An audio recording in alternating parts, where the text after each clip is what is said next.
ஓம் சாந்தி. என்னோட இனிமையான பரிவாரத்துக்கு வணக்கம். இன்றைக்கி நம்ம அப்பா முக்கியமாக சொல்ல போகிறது என்னென்னா, இந்த பழைய உலகத்தை மொத்தமாக மறக்கணும் அப்படின்னா அதுக்கான வழிமுறைகள் என்னென்ன பார்க்கலாம். இன்றைக்கி பிராமணர்கள் சீரீஸில் பாபா என்ன சொல்லியிருக்காருன்னா, பிராமணர் என்றாலே புருஷோத்தமர்கள். பிராமணர்கள் தான் புருஷோத்தமர்கள்னு சொல்லப்படுறாங்க.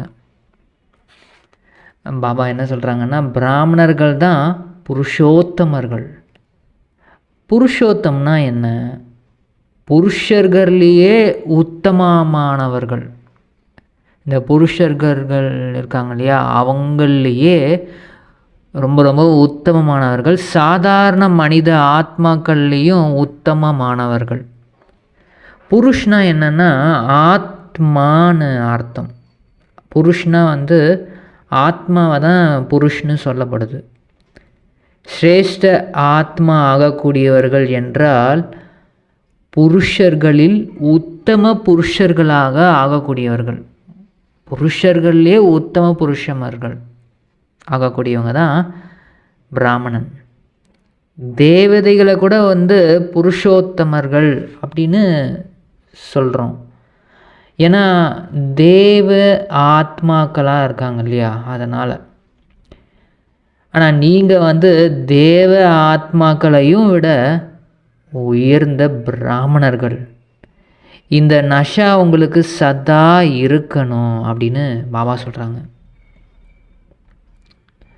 மற்ற போதைகள்லாம் அது குறைக்கணும்னு சொல்லுவாங்க. இது ரொம்ப அளவுக்கு அதிகமாகலாம் நீங்கள் எடுத்துக்கக்கூடாது. இந்த சாராயம், அது போதை கொடுக்கக்கூடிய அந்த வஸ்திரங்கள் எல்லாத்தையும் நீங்கள் குறைவாக தான் எடுத்துக்கணும் அப்படின்வாங்க. ஆனால் இந்த ஆன்மீக போதையை நீங்கள் அதிகப்படுத்திக்கிட்டே போகலாம். இந்த ஆன்மீக போதையை நீங்கள் அதிகரிச்சுக்கிட்டே இருக்கலாம், எவ்வளோ வேணால் எடுத்துக்கலாம் அப்படின்னு பாபா சொல்கிறாரு. ஏன்னா இந்த போதை நஷ்டம் ஏற்படுத்துவதே கிடையாது. ஆனால் மற்ற போதைகள் எல்லாம் நஷ்டத்தை ஏற்படுத்தும். ஆனால் இந்த போதை முன்னேறக்கூடியது. இது உங்களை கீழே விழ செய்யவே செய்யாது. ஒருவேளை ஆன்மீக போதை குறைஞ்சிருச்சு அப்படின்னா பழைய உலகின் நினைவு வந்துடும். உண்மையாக இந்த போதையை நீங்கள் ஏற்றிக்கல, இந்த ஆன்மீக நஷாவை ஏற்றிக்கல அப்படின்னா உங்களுக்கு இந்த பழைய உலகத்தின் நினைவு, இந்த பழைய உலகத்தில் இருக்கும், என்ன இந்த உலகம் எவ்வளோ மோசமாக இருக்குது, இந்த உலகத்தில் அது நடக்குது இது நடக்குது, இந்த நினைவுகள்லாம் வந்துடும். கவலை, பயம் எல்லாமே வந்துடும். அதனால் போதையிலேயே நீங்கள் இருந்தீங்கன்னா புது உலகத்தின் நினைவு வந்துக்கிட்டே இருக்கும். போதையாக நீங்கள் இருக்கணும், ஆன்மீக போதையில். இந்த பிராமண உலகம் புது உலகம். நீங்கள் இந்த பிராமண உலகத்துக்கு வந்ததே இதுவே ஒரு புது உலகம்தான். சத்தியுகத்தை விட இந்த உலகம் மிகவும் சிரேஷ்டமானது. அதனால் சதா இந்த நினைவின் மூலம் முன்னேறிக்கிட்டே நீங்கள் போகணும். சத்தியுகத்தில் நீங்கள் இருக்கும் போது அவங்க தேவதைகளோடு தான் இருப்பீங்க. ஆனால் இங்கே பரம்பிதா பரமாத்மா கூட நீங்கள் இருக்கீங்க. அதனால் இந்த நினைவிலேயே நீங்கள் இருக்கணும். இந்த நஷாவிலேயே நீங்கள் எப்பயுமே முழு நாளும் இருந்துக்கிட்டே இருக்கணும். இன்றைக்கி முரளியில் என்ன சொல்லியிருக்காங்கன்னா, 25/6/2025 பாபா சொல்கிறாங்க, இனிமையான குழந்தைகளே, தந்தை உங்களுக்கு புதிய உலகத்தை, அந்த புதிய உலகத்தில் நீங்கள் ராஜ்யம் பண்ணணும், அதுக்காக ராஜயோகம் கற்றுக் கொடுக்க தான் இப்போது நான் வந்திருக்கேன். அதனால் இந்த பழைய உலகத்தின் விநாசம் நடக்க தானே செய்யும். புது உலகத்தை தான் படைக்க வந்திருக்கேன். அப்போது பழைய உலகம் விநாசம் ஆகி தானே ஆகணும். பாபா கேட்குறாங்க, மனிதர்களிடம் வந்து ஒரு பழக்கம், நல்ல பழக்கம் இருக்குது. ஆனாலும் அது மூலம் எந்த ஒரு பிராப்தியுமே ஏற்படுறது கிடையாது. அது என்ன அப்படின்னா, மனிதர்களுக்குள்ள இந்த பகவானை நினைவு செய்யக்கூடிய பழக்கம் இருக்குது. ஏதாவது ஒரு விஷயம் நடந்துருச்சுன்னா, ஓ பகவானே அப்படின்னு சொல்கிறாங்க. ஆனால் அவங்க பகவானேன்னு நினைக்கும் போது யாரை நினைக்கிறாங்க? சிவலிங்கத்தை தான் அவங்க நினைவில் வருது. சரியான அறிமுகம் இல்லாத காரணத்தால் அவங்களுக்கு பிராப்தி ஏற்படுறதே கிடையாது. உண்மையாகவே சிவபாபா எப்படி இருக்கார், சிவன் எப்படி இருக்காருன்னு அவங்களுக்கு அறிமுகம் இல்லை. அப்புறம் சுகமும் துக்கமும் அவர் தான் கொடுத்தாருன்னு சொல்லிடுறாங்க. ஆனால் குழந்தைகளாகி நீங்கள் இப்போ அப்படி சொல்கிறது கிடையாது. படைப்பவர்னா தந்தை எதை வந்து படைக்கிறாரு? அவர் வந்து இந்த பழைய உலகத்தை அவர் தான் படைச்சாரா? புதிய உலகத்தை தானே அவர் படைப்பார். அப்போ பழைய உலகம் இறுதி டைமில் தான் அவர் வந்து இந்த புதிய உலகத்தை படைக்கிறாரு. புதிய உலகம்னா சொர்க்கம், சுகதாமம்னு சொல்லப்படுது. ஆனால் உண்மையாக சொர்க்கம்னா என்னன்னு புரிஞ்சிக்கிறதே கிடையாது. கிருஷ்ணரோட கோயிலை கூட சுகதாமம்னு சொல்லிடுறாங்க. அவர் அந்த கோவிலில் இருக்கார் இல்லையா, அதனால் வந்து அந்த கோவிலே சுகதாமம். ஆனால் உண்மையாக அவர் வந்து முழு உலகத்துக்கே எஜமானராக இருந்தார். முழு உலகமே அந்த டைமில் சுகதாமமாக இருந்துச்சு. அவர் இந்த சின்ன கோவிலுக்கா எஜமானராக இருப்பார்? எல்லைக்கப்பாற்பட்ட எஜமானனை எல்லைக்குட்பட்ட எஜமானன் போல் ஆக்கிடுறாங்க. இப்போ குழந்தைகளாகிய நீங்கள் வந்து தெரிஞ்சிருக்கீங்க.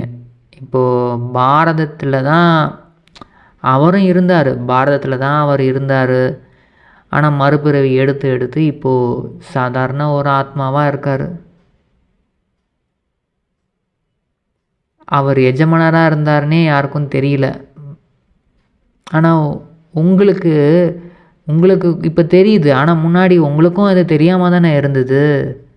தந்தை தான் வந்து எல்லாத்தையும் உங்களுக்கு முதல் இடை கடை எல்லாத்த பற்றியும் உங்களுக்கு சொல்லி புரிய வைக்கிறேன். என்னென்ன நடந்துச்சு இந்த உலகத்தில், ஹிஸ்ட்ரியில் இருந்து எல்லாமே, இந்த சிருஷ்டியை பற்றி முழுசாக உங்களுக்கு இப்போ சொல்லி புரிய வச்சுருக்கேன்.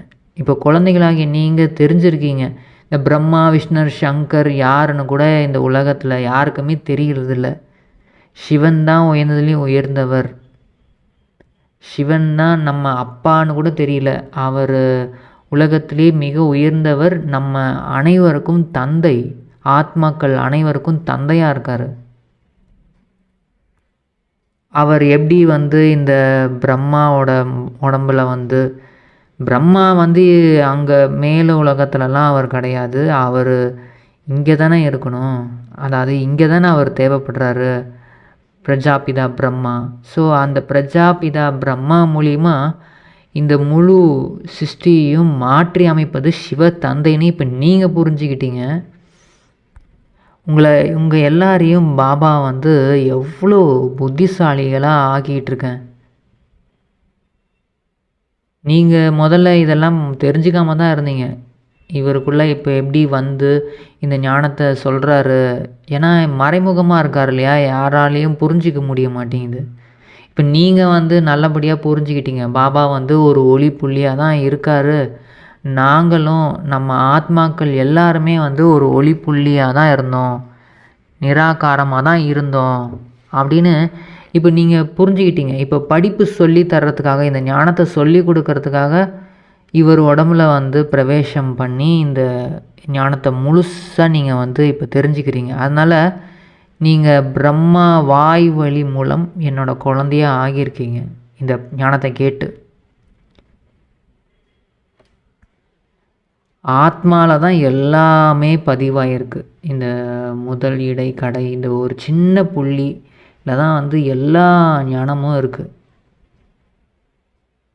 அதனால் இப்போது மக்கள் வந்து பகவானை நினைக்கிறாங்க. ஆனால் அவங்க வந்து சரியான விதத்தில் நினைக்கிறது கிடையாது. அதனால தான் அவங்களுக்கு துக்கம் ஏற்படுது. அவங்களுக்கு உண்மையான இறைவன் நினச்சா வந்து ஏதாவது ஒரு சுகம் கிடைக்கணும்ல, அந்த சுகமே அவங்க அனுபவம் பண்ண முடியாமல் இருக்காங்க. ஏன்னா அவங்களுக்கு தெரியல கரெக்டாக அவரை எப்படி நினைக்கணும், ஆத்மான்னு உணர்ந்து பரந்தாமத்தில் ஜோதியாக ஒரு ஒரு ஒளி ரூபமாக சின்ன ஒரு புள்ளியாக தான் இருக்காருன்னு சரியான அந்த அறிமுகத்தோடு நினைக்கும் போது தான் பிராப்தியே கிடைக்கும், சக்தி கிடைக்கும்.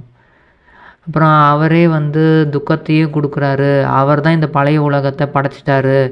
அவரால் தான் இவ்வளோ மோசமாக இந்த உலகம், அதாவது இவ்வளோ கொடுமைகள் நடக்குது.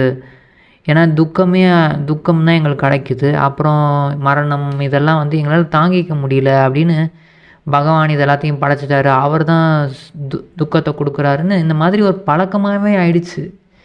எதுக்கு எடுத்தாலுமே இறைவனை தான் வந்து குறை சொல்லிக்கிட்டே இருக்காங்க. ஆனால் நீங்கள் வந்து புரிஞ்சுக்கிட்டீங்க. அதுவும் சில பேர் வந்து சொல்கிறாங்க, பகவான் வந்து எங்கும் நிறைந்தவராக இருக்கார், அவர் உங்களுக்குள்ளேயும் இருக்கார், எல்லாருக்குள்ளேயும் இருக்கார். எல்லாருக்குள்ளேயும் அவர் இருக்காருன்னா எப்படி? அப்போ ஆத்மா தனி, சரீரம் தனி, அவ்வளோதானே. 2 பொருள் தான் இருக்குது. இது 3ஆவதாக எப்படி இறைவன், அதாவது கடவுளும் எப்படி வர முடியும்? அப்போது ஜீவ ஆத்மான்னு ஆகிடும் இல்லையா? அதாவது கடவுள் தான் அப்போது தந்தைனா, இறைவன் தான் தந்தைனா, அப்போ அவர் எல்லாருக்குள்ளேயும் இருக்காருன்னா அப்போ எல்லாருமே தந்தையாக ஆகிட முடியுமே. தந்தைக்கு தந்தை எப்படி ஆஸ்தி கொடுக்கவே முடியாதே. தந்தையிடமிருந்து குழந்தைகளுக்கு தானே ஆஸ்தி கிடைக்கும். அப்போது இதெல்லாமே புரிஞ்சுக்கணும். சின்ன விஷயம்தான், ஆனால் வந்து இதை புரிஞ்சிக்காமல் எங்களுக்குள்ள எல்லாருக்குள்ளேயும் இந்த அன்பு தாங்க கடவுள் அப்படின்னு அந்த மாதிரி இந்த மாதிரி என்னென்னமோ சொல்லிட்டாங்க. அதனால் இப்போ அப்பாவே உங்களுக்கு குழந்தைகளாகி உங்களுக்கு நான் உங்களுக்கு முழுசாக புரிய வைக்கிறது என்னென்னா, 5000 வருடங்களுக்கு முன்னாடி எவ்வளோ புத்திசாலியாக உங்களை ஆக்கிட்டு போயிருந்தேன். மீண்டும் உங்களை வந்து அதே மாதிரி ஆக்கிட்டுருக்கேன். அதாவது ஆரோக்கியம், செல்வம் எல்லாமே நிறைந்தவர்களாக உங்களை ஆக்கி, புத்திசாலிகள்லாம் புத்திசாலியாக ஆக்கி உங்களுக்கு எல்லாத்தையும் கொடுத்துட்டு தான் போனேன். இந்த மாதிரி புத்திசாலியாக வேறு யாருமே உங்களை ஆக்கவே முடியாது. அதனால் இப்போது உங்களுக்கு அறிவு கிடச்சிருக்கு. ஆனால் இந்த அறிவு கூட வந்து சத்தியுகத்தில் கூட உங்களுக்கு இருக்காது. இப்போது உங்களுக்கு இவ்வளோ விஷயங்கள், இப்போ ஞானம் உங்கள் புத்தியில் இருக்கு இல்லையா, இது எதுவுமே வந்து சத்தியுகத்தில் இருக்காது. அப்புறமே சத்தியுகத்துலேயும் இந்த ஞானம் இருந்துச்சுன்னா அப்புறம் திரும்பியும் நம்ம கீழே தான் இறங்க போகிறோன்னா உங்களுக்கு அங்கே எங்கேருந்து சுகத்தை அனுபவிக்க முடியும்? நம்ம கீழே இறங்க போகிறோம், திரும்பி நம்ம துக்கத்தை தான் அனுபவிக்க போகிறோன்னா அப்புறம் எப்படி? நல்லா இருக்காது இல்லையா? அதனால் அங்கே வந்து இந்த ஞானம்லாம் இருக்காது.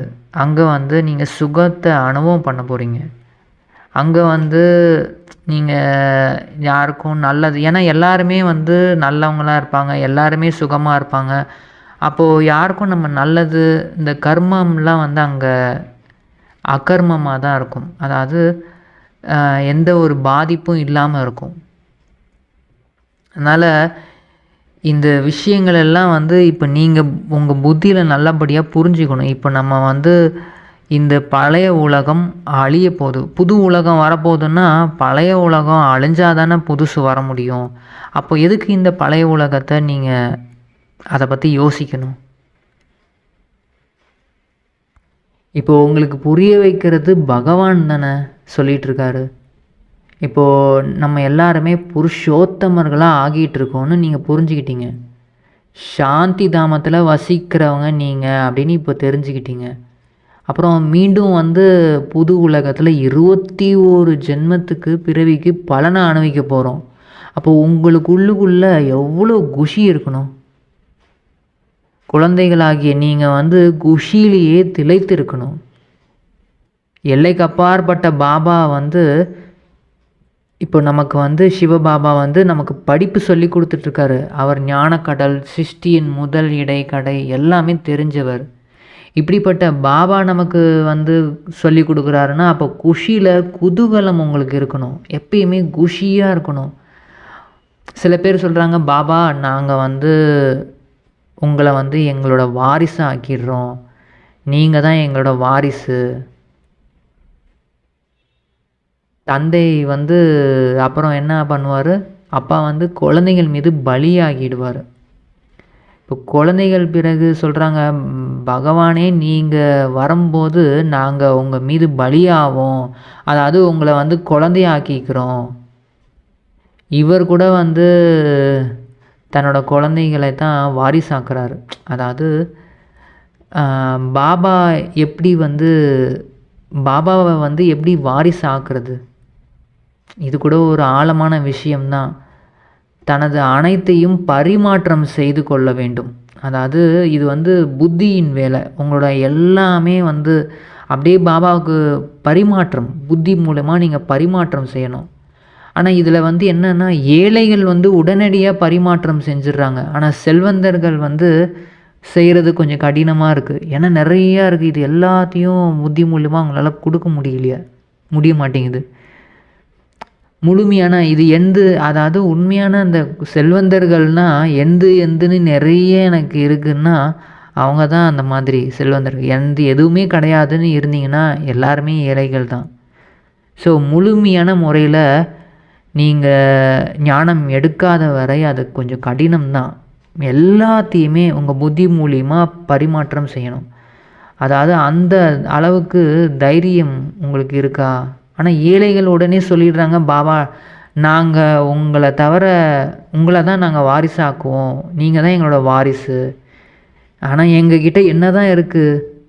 வாரிசு ஆகிட்டு பிறகு தனது சரீர நிர்வாகத்தையும் நீங்கள் செய்யணும். பாபா சொல்கிறாங்க, நீங்கள் வாரிசு ஆக்கிட்டீங்க பாபாவை, ஆனால் உங்களோட வேலைகள் எல்லாத்தையும் நீங்கள் வந்து செய்யணும். நீங்கள் வந்து ட்ரஸ்டின்னு புரிஞ்சிக்கிட்டு இருக்கணும், அவ்வளோதான். ஆனால் நீங்கள் உங்களோட பணம் எதுக்காக இதெல்லாம்னா, உங்கள் பாபாவுக்கு எல்லாத்தையும் பரிமாற்றம் செஞ்சிட்டிங்கன்னா, அப்போ பாபாவோட பணத்தை வந்து நீங்கள் பாவ காரியத்துக்கு யூஸ் பண்ணவே கூடாது. அந்த பணத்தை வந்து புண்ணியம், அதாவது புண்ணிய ஆத்மாக்களை ஆக்குவதில் தான் அந்த பணத்தை வந்து நீங்கள் ஈடுபடுத்தணும். பல பேரை வந்து புண்ணிய ஆத்மாவை ஆக்கிறதுக்காக அதில் வந்து நீங்கள் அந்த பணத்தை வந்து செலவு செய்யணும். வீணாக நீங்கள் பாவ கர்மத்துக்காக செலவு செய்யவே கூடாது. சேவையும் நீங்கள் வந்து விதிப்படி செய்கிறீங்களா? ஏன்னா இது முழுமையாக சோதனை பாபா வந்து செய்வார். பாபா கிட்ட நீங்கள் எப்படி பரிமாற்றம் செஞ்சிட்டிங்கன்னா, பாபா வந்து அந்த பணத்தை எதுக்கு யூஸ் பண்ணலாம் அப்படின்னு நான் உங்களுக்கு வந்து புத்தியில் வந்து டச் பண்ணுவேன் அப்படின்னு பாபா சொல்கிறாரு. இந்த பிரம்மா பாபா கூட அந்த பக்தி மார்க்கத்தில் ஈஸ்வரனோட பேரில் அவர் தனியாக எடுத்து வச்சுருவார். அதெல்லாம் வந்து மறைமுகமாக இருந்துச்சு. இப்போது பக்தியில் வந்து மறைமுகம். இப்போ நேரடியாக உங்கள் அப்பா முன்னாடி வந்திருக்கேன். நம்ம என்னெல்லாம் செய்கிறோமோ அதற்கு பலனை ஈஸ்வரன் தான் அடுத்த பிரிவில் கொடுக்குறாருன்னு மனிதர்கள் புரிஞ்சுருக்காங்க. யாராவது ஏழையாக துக்கம் மிக்கவர்களாக இருந்தாங்கன்னா, கர்மமே அப்படிப்பட்டதாக செய்திருப்பார் அப்படின்னு புரிஞ்சுக்கிறாங்க. ரொம்ப ஏழையாக இருக்காங்க அப்படின்னா அவங்க போன பிறவியில் அப்படி தான் செஞ்சுருப்பாங்க. நல்ல கர்மம் செய்திருந்தால் சுகம் மிக்கவர்களாக இருப்பாங்க. ஆனால் இப்போது பாபா வந்து குழந்தைகளாகிய உங்களுக்கு இப்போ கர்மங்களின் விதியை பற்றி கதியை பற்றி இப்போ புரிய வைக்கிறேன். ராவணர் ராஜ்யத்தில் உங்களோட அனைத்து கர்மங்களும் பாவ கர்மங்களாக தான் ஆகிட்டே இருக்குது. சத்தியுகம் திரேதாயுகங்களில் ராவணனே கிடையாது. அதனால் அங்கே வந்து பாவகர்மம் ஆகிறது கிடையாது. இங்கே நீங்கள் செய்யும் நல்ல கர்மங்கள் கூட அது அல்ப காலத்துக்கு தான் சுகம் கிடைக்கும். ஏன்னா இப்போ பிரச்சனைகள் நிறையா இருக்கு இல்லையா? அதாவது ஏதாவது ஒரு வியாதி பிரச்சனை ஏதாவது உங்களுக்கு இருந்துக்கிட்டே தான் இருக்குது. சுகம் கூட அந்தளவுக்கு கிடைக்க மாட்டேங்குது. ஆனால் இந்த ராவண ராஜ்யமே இப்போ முடியக்கூடிய டைம். ராம ராஜ்யம் சிவபாபா வந்து இப்போ ஸ்தாபனை செஞ்சிட்ருக்காரு. அதனால் இந்த ராவண ராஜ்யம் மொத்தமாக முடிய போகிற டைம். இந்த சக்கரம் எப்படி சுழலுது அப்படின்னு நீங்கள் இப்போ தெரிஞ்சுக்கிட்டீங்க. இந்த ஸ்கூலில் கூட வந்து நிறைய ஆசிரியர்கள், நிறைய வகுப்பு இருக்கும், நிறைய ஆசிரியர்கள் இருப்பாங்க. ஆனால் இங்கே வந்து ஒரே ஒரு ஆசிரியர் மட்டும்தான், ஒரே ஒரு அப்பா தான். அதனால் அப்பா வந்து ஃபஸ்ட்டு ஆசிரியராக இருந்து உங்களுக்கு படிப்பு சொல்லி கொடுத்து, அப்புறம் குருவாகி உங்கள் எல்லாரையுமே வீட்டுக்கு கூட்டிகிட்டு போயிடுவேன். ஸோ அதனால் நீங்கள் ஒவ்வொரு உங்களோட கர்மத்தையும் நீங்கள் வந்து பாபா கிட்ட கேட்டு எப்படி செலவு செய்யலாம், என்ன பண்ணலாம் அப்படின்றத கேட்டு கேட்டு நீங்கள் வந்து பண்ணணும். ஏன்னா இப்போ நீங்கள் எல்லாருமே வானப்பிரஸ்த நிலையில் இருக்கீங்க. வானப்பிரஸ்த நிலையில் குருவை தான் பின்பற்றுவாங்க. அதனால் இந்த பிரம்மா எப்படி வானப்பிரஸ்த நிலையோ அதே மாதிரி தான் நீங்கள் எல்லாருமே, குழந்தைகள் நீங்கள் எல்லாருமே வானப்பிரஸ்த நிலையில் தான் இருக்கீங்க. அப்போ குருவோட வழிபடி தான் நீங்கள் நடக்கணும். மாயாவோட தர்மம், அதாவது மாயாவோட தர்மம் அது என்ன கடமையோ அது செய்யும். அது என்னன்னா உங்களை வந்து யோகத்தை துண்டிக்கிறது தான் அதோட வேலையே. ஏன்னா யோகத்தில் தான் மாயா வந்து தடைகளை ஏற்படுத்தும், உங்களை வந்து மறக்க வைக்கும். இவருக்கு கூட எல்லா விதமான இந்த பிரம்மாவுக்கு கூட, ஏன்னா முன்னாடி போயிட்டுருக்காரு இல்லையா, அதனால் இவருக்கும் நிறைய அனுபவங்கள் இருக்குது. எப்போது அவர்கிட்ட வருதோ அப்போ தான் வந்து அவரும் எல்லாருக்கும் புரிய வைப்பார். இந்த மாதிரி மாயாவோட புயல்கள் வரதான் செய்யும். பாபாவிடம், இந்த பிரம்மா பாபா கிட்ட கூட வருது, உங்களுக்குள்ளும் வரும், மாயாவின் புயல்களே வரும். ஆனால் வராமல் நினைவிலேயே நீங்கள் மூழ்கி இருந்தீங்கன்னா அப்புறம் நீங்கள் வந்து கர்மங்களை வென்ற நிலை ஏற்பட்டுடும், கர்மாதீத நிலை. அப்புறம் நீங்கள் இங்கே இருக்கவே முடியாது. கர்மங்களை வென்ற நிலை ஏற்பட்டுருச்சுன்னா பிறகு அனைவரும், இப்போ நீங்கள் எல்லாருமே வீட்டுக்கு போயிடுவீங்க. ஊர்வலம், சிவனின் ஊர்வலம் ஏற்படும். அப்புறம் எல்லாருமே வீட்டுக்கு கிளம்பிடுவீங்க. சிவபாபா வந்தாருன்னா ஆத்மாக்களை, நம் அனைவரையும் வீட்டுக்கு அழைத்து செல்வார் இல்லையா. ஸோ அதனால் வருவதே, இப்போ பாபா வந்திருப்பதே வந்து எல்லாரையும் அவங்களோட வீட்டுக்கு, அதாவது கூட்டிகிட்டு போகிறதுக்கு தான் நான் வந்திருக்கேன். ஏன்னா சத்தியுகத்தில் இவ்வளோ ஆத்மாக்கள் இருக்க மாட்டாங்க. எல்லாரையுமே அதனால் முழுமையாக வந்து நான் அழைத்து செல்கிறதுக்கு தான் வந்திருக்கேன் அப்படின்னு பாபா சொல்கிறாங்க. வரதானம் என்ன சொல்கிறாங்கன்னா, இந்த சத்தியத்தா தான் பிரத்யக்ஷத்தாவிற்கான ஆதாரம். பாபாவை பிரத்யக்ஷம் செய்வதற்காக பயமற்ற மற்றும் அத்தாரிட்டி சொரூபம் ஆகி நீங்கள் வந்து பேசணும். கொஞ்சம் கூட அந்த சங்கோஜத்துடன் நீங்கள் பேசவே கூடாது. எப்போது அநேக வழிமுறைகளை பின்பற்றுபவர், ஒரு நிறைய வழிகளை பின்பற்றுபவர்கள் வந்து ஒரு விஷயத்தை மட்டும் ஏற்றுக்கிட்டாங்கன்னா, அதாவது நம் அனைவரின் தந்தை ஒருத்தர் தான் மற்றும் அவர் தான் இப்போது காரியம் செய்ய வச்சிட்ருக்காரு, நம் எல்லாருமே வந்து அந்த ஒருவரோட குழந்தைகள், ஒருவர் மற்றும் இந்த ஒன்று தான், அப்படி யதார்த்தமாக புரிஞ்சுக்கிட்டாங்கன்னா எல்லாருமே புரிஞ்சிக்க அப்புறம் வெற்றி கொடி ஏற்பட்டுக்கிட்டே இருக்கும்.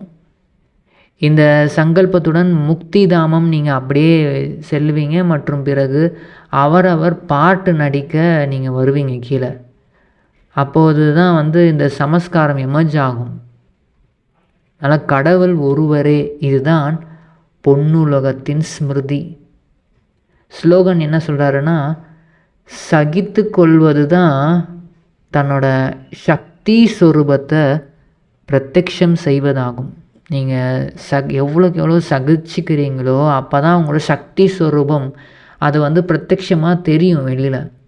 அவ்யக்த இஷாரா என்ன சொல்கிறாங்கன்னா, பாபா எப்படி இந்த தேகம் வந்து உங்களுக்கு தெளிவாக தானே தெரியுது, அந்த மாதிரி தன்னோட ஆத்மஸ்வரூபமும் தெளிவாக தென்படணும். நான் ஆத்மா அப்படின்றத தெளிவாக உங்களுக்கு தெரியணும், அதாவது அனுபவத்தில் வரணும். நெற்றியில், அதாவது புத்தியின் ஸ்மிருதி மற்றும் திருஷ்டி மூலம் ஆத்மீக சொரூபம் தவிர வேறு எதுவுமே உங்களுக்கு தென்படக்கூடாது. அல்லது ஸ்மிருதியில் வரக்கூடாது. அந்த மாதிரி நிரந்தர தபஸ்வியாக நீங்கள் ஆகணும். எப்பயுமே நான் ஆத்மா அப்படின்னு அந்த ஜோதி, அந்த நட்சத்திரமாக நான் ஜொலிக்கிறேன் அப்படின்றது தெரிஞ்சுக்கிட்டே இருக்கணும் உங்களுக்கு. அதுதான் உங்களை நிரந்தர தபஸ்வியாக அப்படியே இருக்கணும். அப்போது ஒவ்வொரு ஆத்மாக்காகவும் நன்மையின் சுப சங்கல்பம் உருவாகும் உங்கள் மூலியமாக. அதாவது நீங்கள் எப்பயுமே அந்த மாதிரி ஆத்மான்னு உணர்ந்துக்கிட்டே இருந்தீங்கன்னா எல்லாருக்குமே நன்மை ஏற்படட்டும்னு சங்கல்பம் உங்கள் மூலிமா உருவாகும். இப்போ யாராச்சும் உங்களுக்கு சமஸ்கார சுபாவத்தின் வசமாகி உங்களோட புருஷார்த்தத்தில் பரீட்சைக்கு நிமித்தமாக இருந்தால் கூட, டெஸ்ட் பேப்பராகவே இருந்தாலும் அவங்களுக்கும் நன்மைக்கான சங்கல்பம் உருவாகணும். எப்போனா நீங்கள் இந்த தபஸ்வியாக இருக்கும் போது, ஆத்மான்ற அந்த ஜோதி உங்களுக்கு தெளிவாக தெரியும் போது, அந்த அனுபவத்தில் கொண்டு வரும்போது, பாபாவுக்கு மிக மிக மிக நன்றி. எங்களை இந்த ஆத்மீக சுரூபம், இந்த ஞானத்தின் முழு விஷயத்தையும் புரிய வைக்கிறதுனால எங்களுக்கு இந்த பழைய உலகத்தை மொத்தமாக மறக்க வைக்கிறீங்க பாபா. ரொம்ப ரொம்ப நன்றி.